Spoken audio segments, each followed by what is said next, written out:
I was on a small cot-like bed, and I looked over and I saw the door, and the door had a window in it.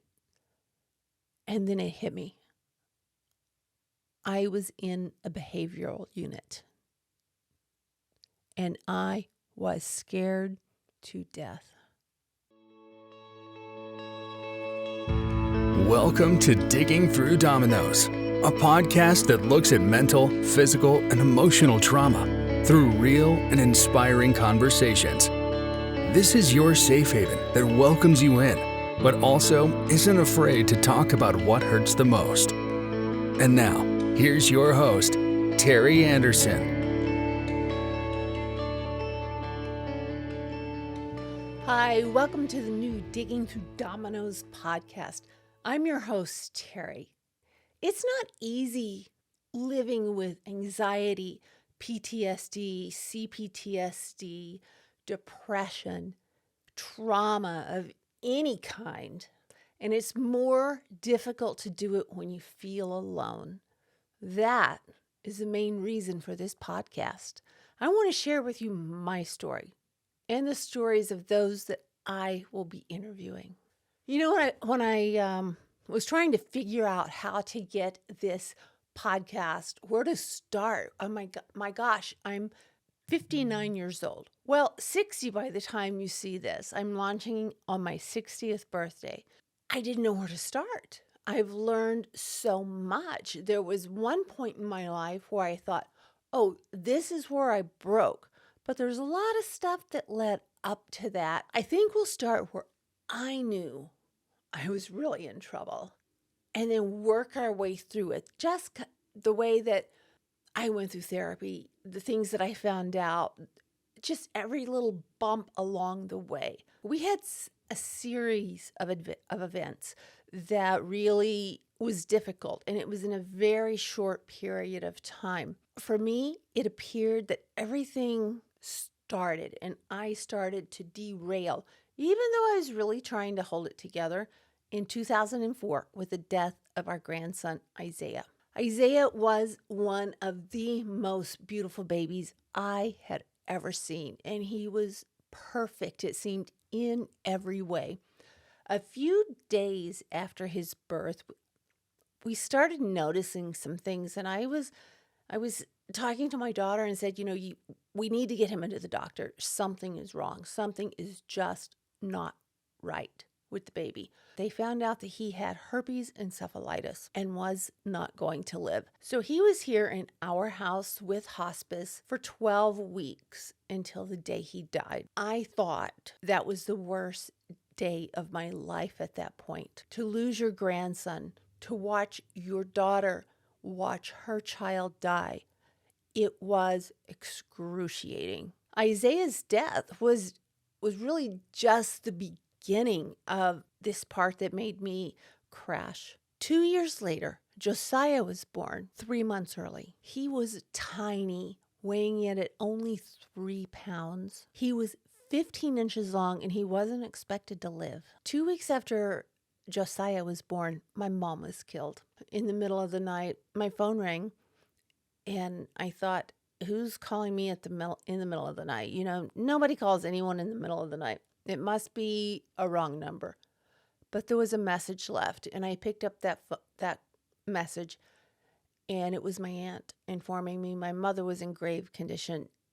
And I couldn't process that because I had just spoken with my mom, and my mom was fine. And we'll get into her death and what caused that in another episode. But I remember being very, very robotic, getting on the plane, going down to take care of my dad for the next 13 months. Then in September 2007, my dad died. Within 3 years, there had been 3 deaths, and I never really took the time to process any of them. It seemed like there was no time to grieve. There was no time, as I said, to process. It was just one hit after hit after hit after hit. And what do? You have to keep going. I still had kids underage at home. I had to be the mom. I had to be there. But I started to crack. I started to veer from the person I thought I was into a person I didn't want to be. I didn't know why I was cracking. I just knew it was happening. Then in April of 2008, my granddaughter was born. Again, she was 3 months early. She weighed a little over 2 pounds. She was, I believe, 14 inches long. And I remember the doctor coming out and telling us the baby will not live. That's a kick to the gut, being told that your granddaughter is not going to make it. She did live. I think she took everything within her and she fought and she made it. Those are just a few of the events that my family had to deal with in a very short period of time, 4 years to be exact. And in that time frame, I had been hit on my motorcycle. My son had been hit by a hit and run driver. The deaths of my parents, trying to come to terms with that, it was horrible. In those years, it just proved to be one catastrophe, one tragedy after another.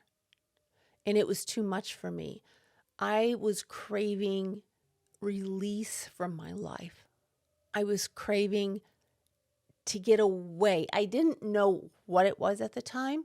It was almost, I explained it as claws at my back. I began spending a lot of time at Starbucks, and I would sit there for hours and I would watch people come in and leave and come in and leave. And it was weird because I thought, with each one of them, I wondered, what is your secret? What are you hiding?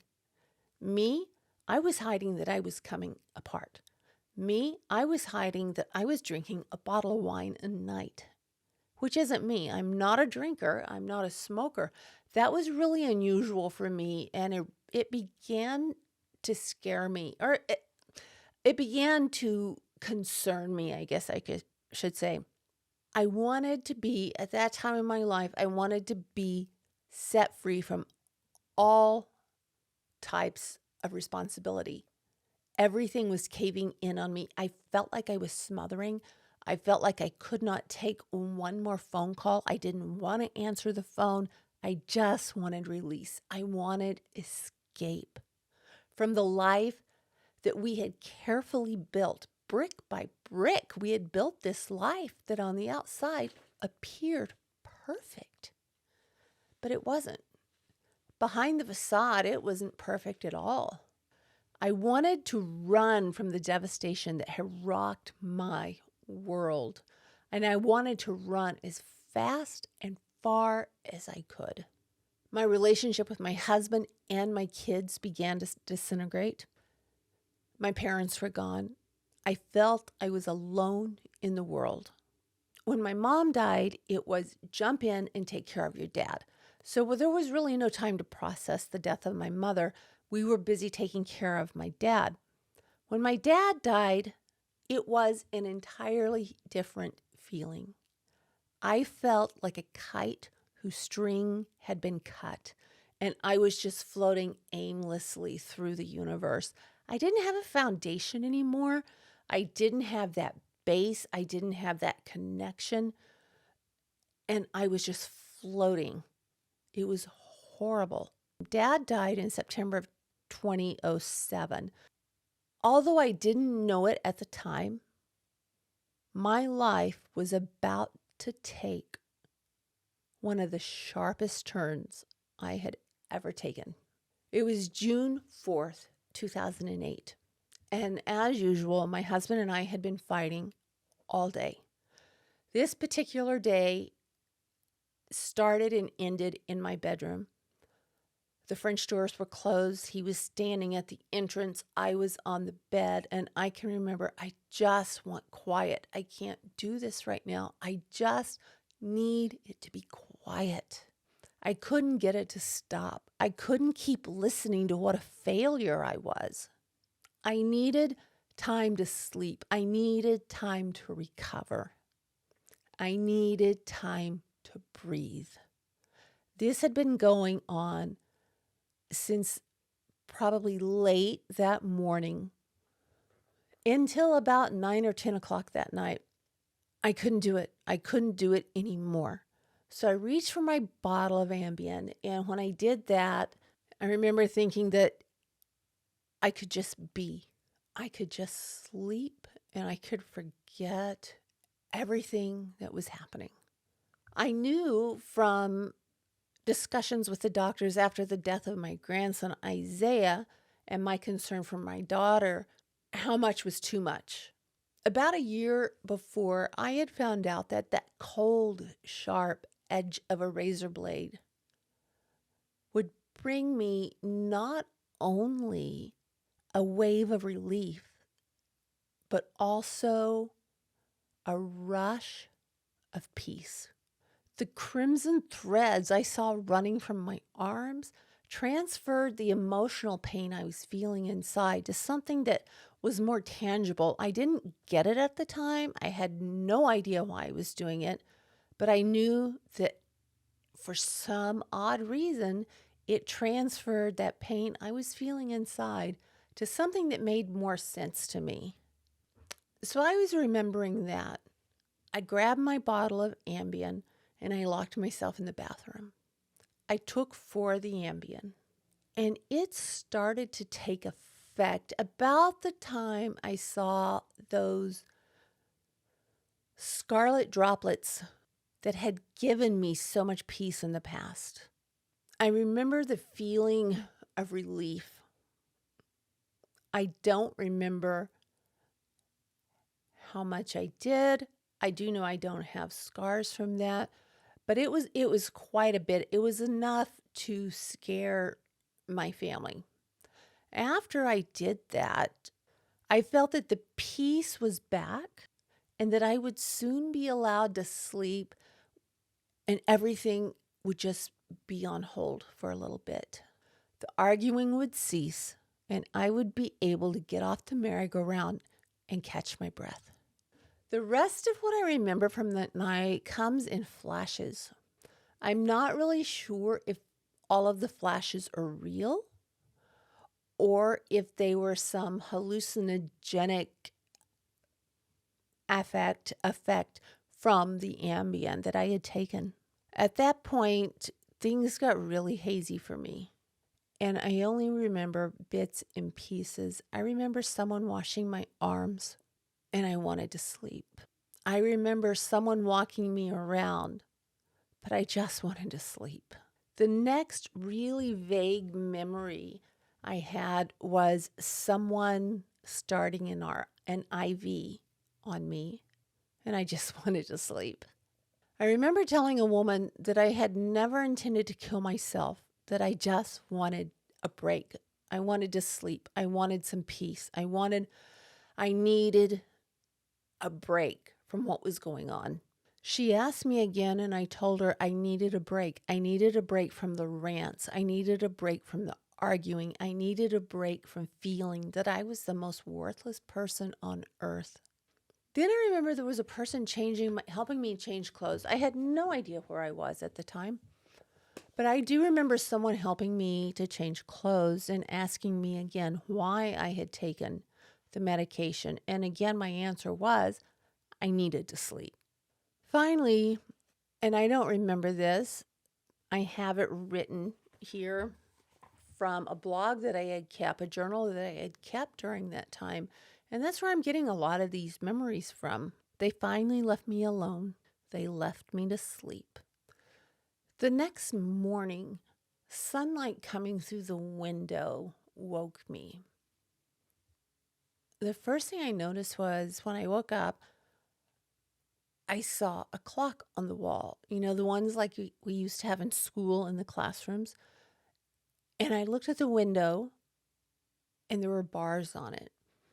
I looked at the mirror and the mirror was not glass. It was just a shiny, I don't know, maybe an aluminum surface or something. And I couldn't put it together. I really wasn't sure where I was. My head was really, really foggy. And I'm trying to make sense of this place and figure out what happened. I knew I wasn't where I belonged. I didn't know how I got there. None of the memories were coming back at that point because I was so foggy. I'm not sure if they gave me anything additional to sleep or what, but it was really hard trying to figure that out, and I was so confused. I was on a small cot-like bed, and I looked over and I saw the door, and the door had a window in it. And then it hit me. I was in a behavioral unit, and I was scared to death. I didn't know what I was going to do. I remember thinking I had no idea what was on the other side of that door, and I really wasn't too eager to find out. I got out of the bed, and I was in hospital scrubs, and it was about 6:30 in the morning. I needed to get to a phone. I needed my husband. I didn't know what to do. I had no idea what to do. It was like one of the first times in my entire life that I didn't know what to do, or at least have the ability to come up with a plan. I was scared to death. It was the most scary time in my life. So I sat back on the bed and I cried. And I looked around and basically memorized every portion of that room. I kept looking at the door and wondering, what's on the other side of that door? And I'm watching the clock. And so I know that I woke up around 6:30. But it seemed like I had been in there an eternity. When I finally got up, made it through the door, I didn't know if it was locked. I didn't know if it was open. I didn't know what was out there. I didn't know anything. I looked through the window and I could see a phone. So I thought, okay, if I can get to the phone, I can call my husband. I can have him call my attorney. I carefully opened the door and the nurse made eye contact with me, and I went over to the phone and I saw a sign that said phones don't come on until 7 a.m. Things weren't making sense. I felt like I had been awake for hours when in reality it had been maybe 30 minutes. And I broke down.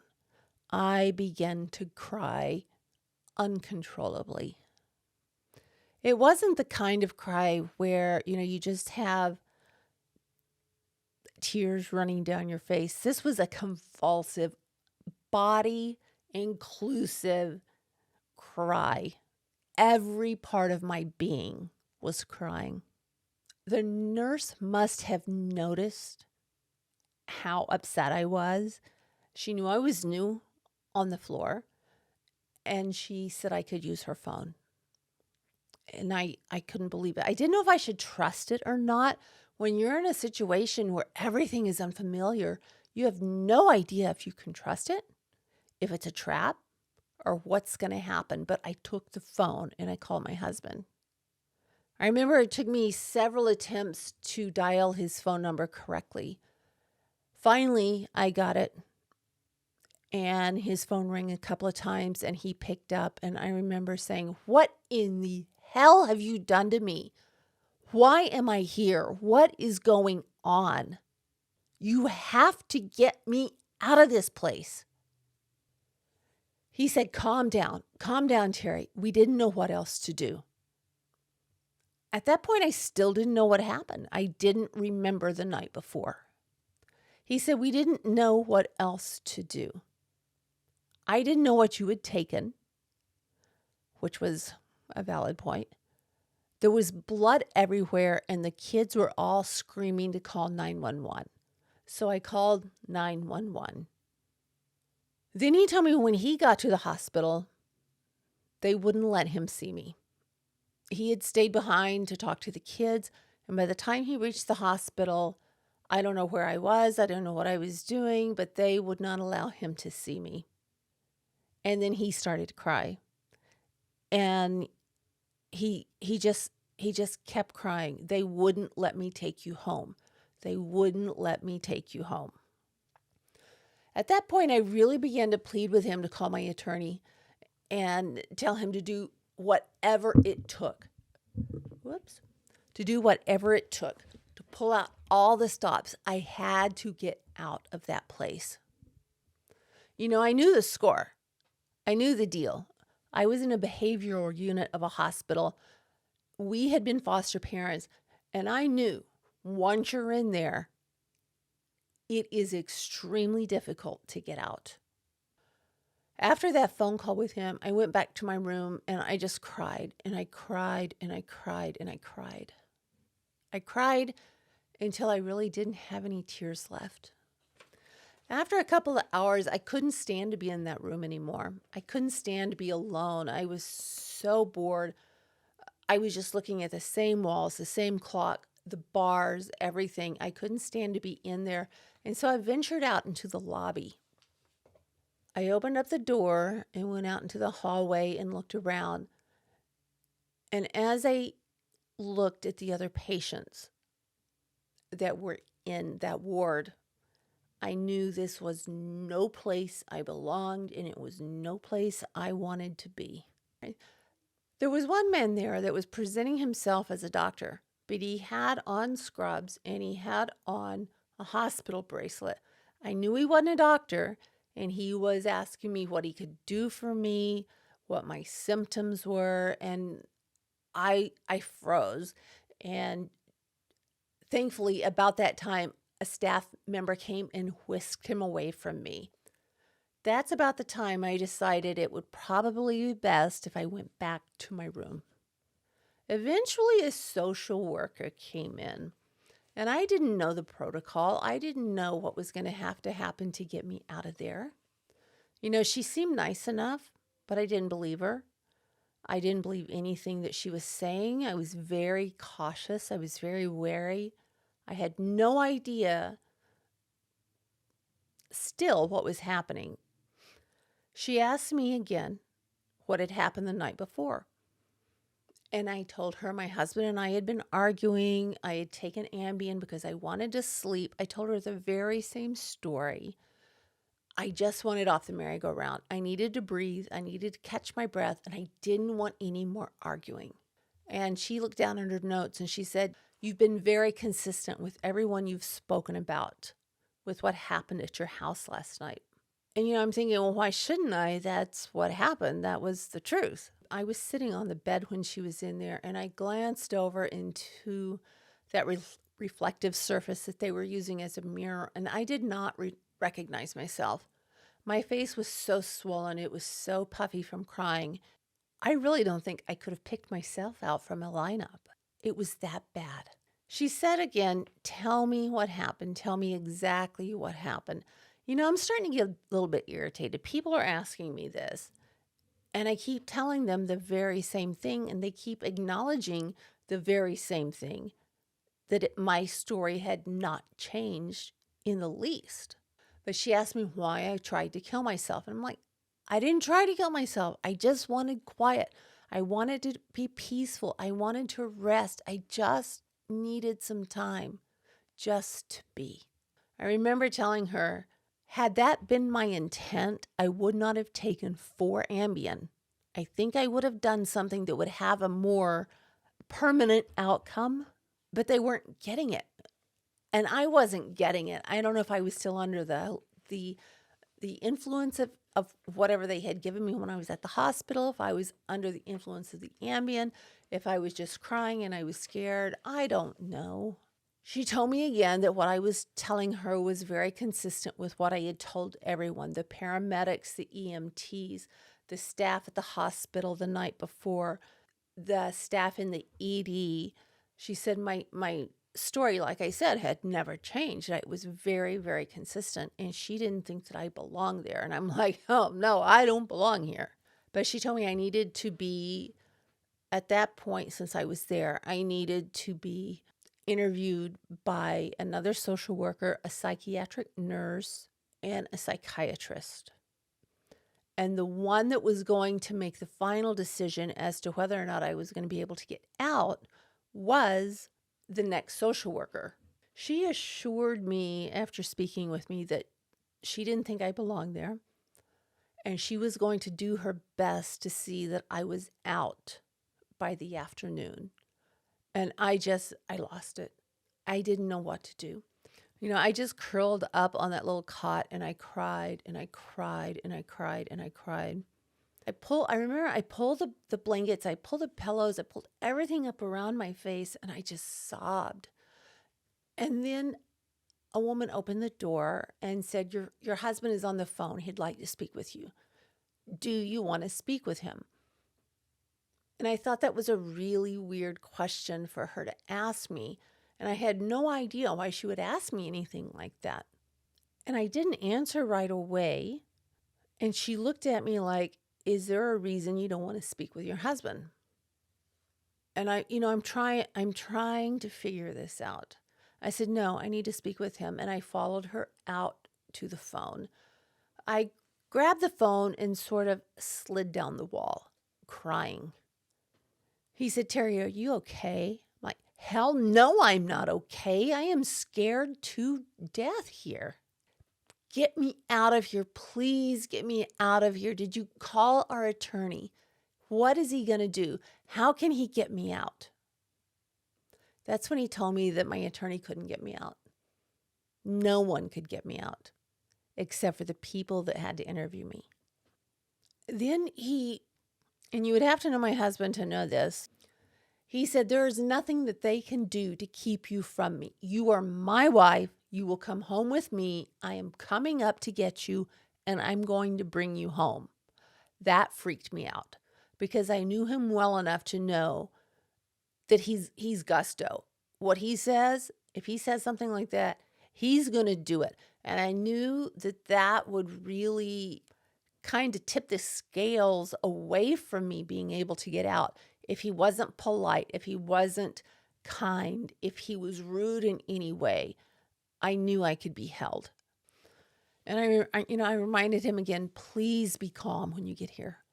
Be calm, be courteous, be kind, because I have no idea what's going on. He said again, I'm taking you home. And I told him, I said, they're not going to let you take me. They're not going to let me leave with you. They've already told me. And I don't remember the rest of the conversation. And I'd say about 20 minutes after that, he showed up at the hospital. And I could see him at the nurse's station. And she led him back to my room. And I just held on for dear life. That was the only thing, or he was the only familiar thing that I had at that point. The only thing that gave me any source of comfort was my husband being there, because it was a little bit of, even though we had been arguing so intensely for weeks, that was the only recognizable comfort that I had. That was the only piece of reality to my world that I had at that moment. And I held on to that for dear life. We sat down on the bed and I just sort of collapsed into him, and I cried and I cried and I cried. After several minutes of me crying, he said, I didn't know what to do, Teri. I didn't know what to do. He said, I had no idea that they would keep you. I didn't know what you had taken. The kids were all yelling for me to get you to the hospital, and I didn't know what else to do. He was crying. I was crying.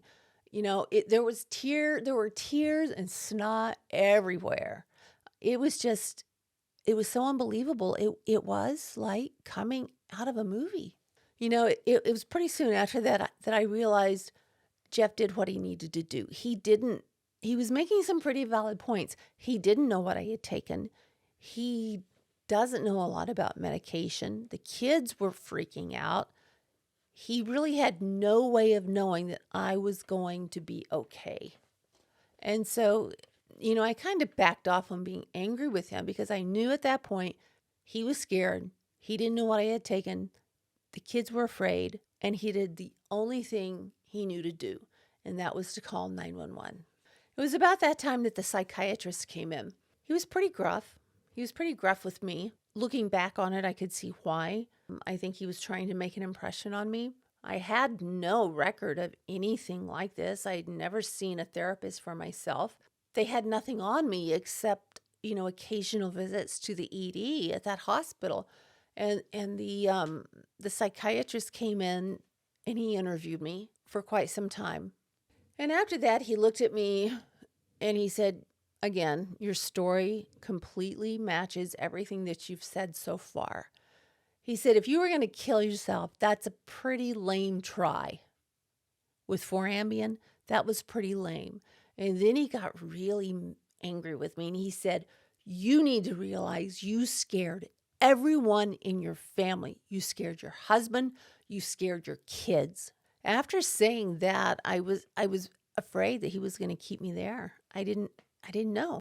And he asked my husband to leave the room, and he told me that he realized I didn't try to kill myself because what I had done was a very lame attempt, if that's what I had attempted. He said, we didn't keep you in here because we were worried about what you were going to do.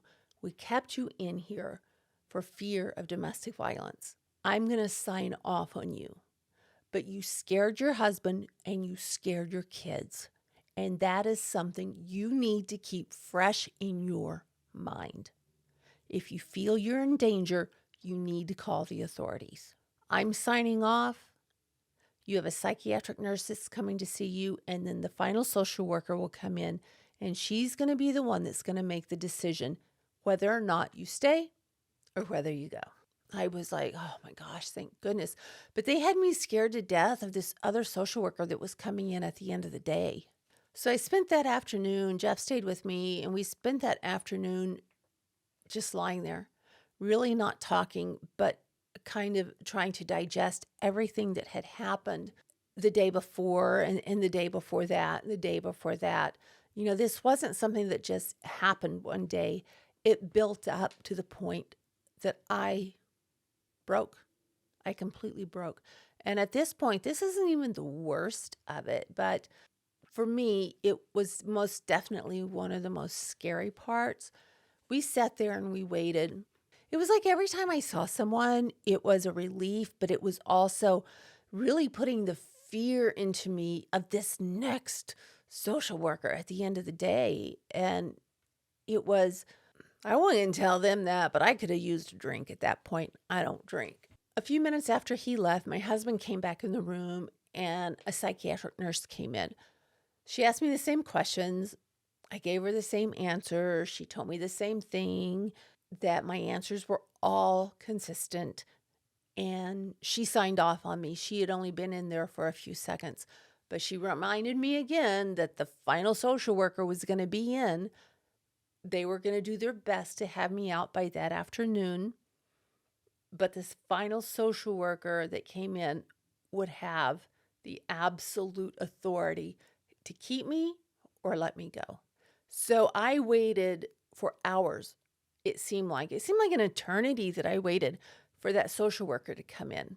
Finally, when she came in, she walked through the door and she said, well, she asked, are you Teri? Yes. She had the chart. I mean, my gosh, we have a problem, she said. When she said that, I just thought all hope was gone. I had never been in a situation where I had no control before, where I didn't have a say in whether I came or whether I went. And I felt like I was playing from a rule book, a handbook that I had never read before. And I was petrified.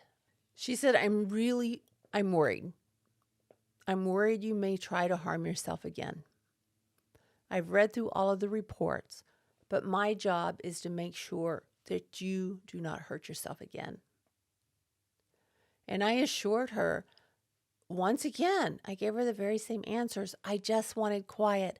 I needed quiet. I needed to breathe. She said, I hear what you're saying. She said, but you have no idea how many times people have assured me that they were going to be okay. And I signed off on them only to get a phone call later that day or the next day that they did permanent harm.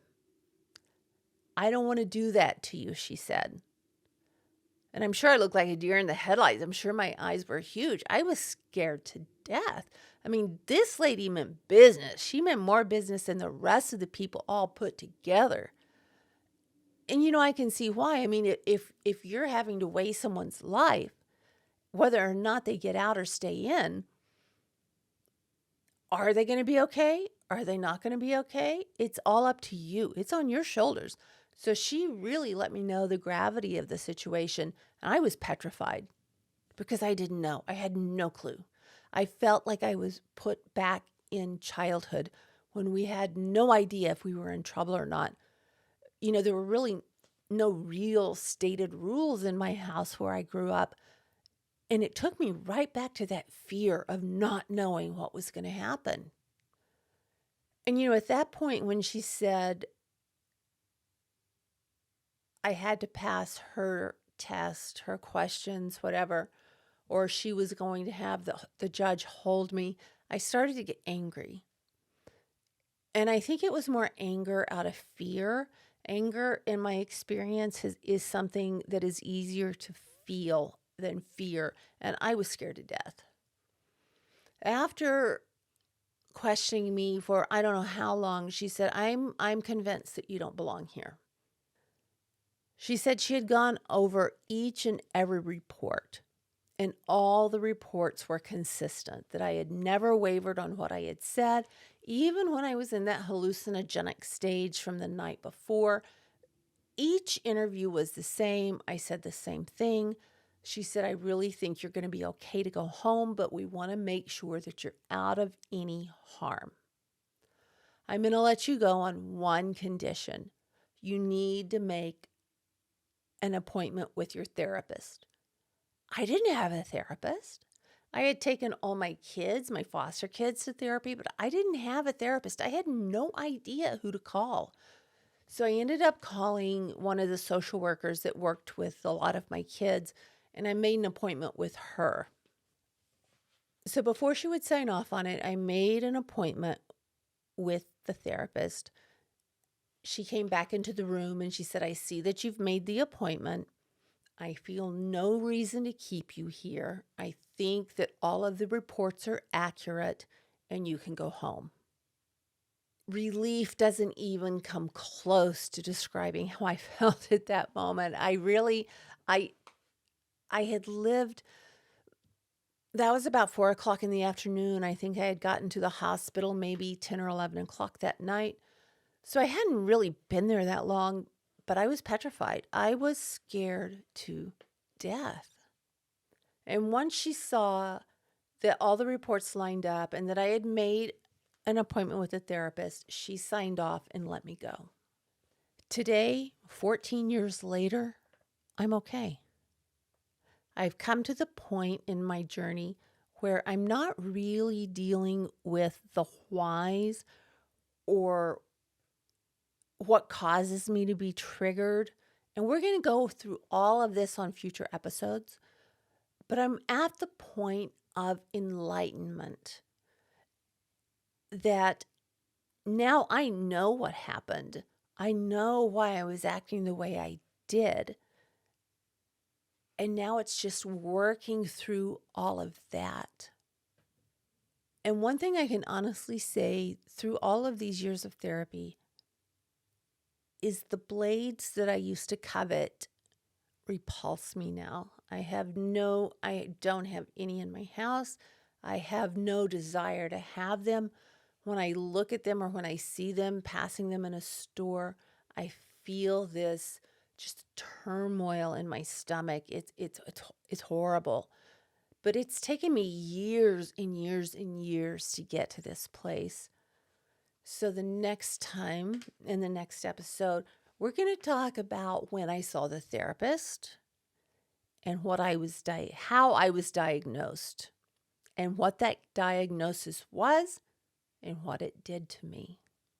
With that, I want to really thank you for listening and or watching this new podcast and joining me on the journey of telling my story in the hopes that it might help some of you.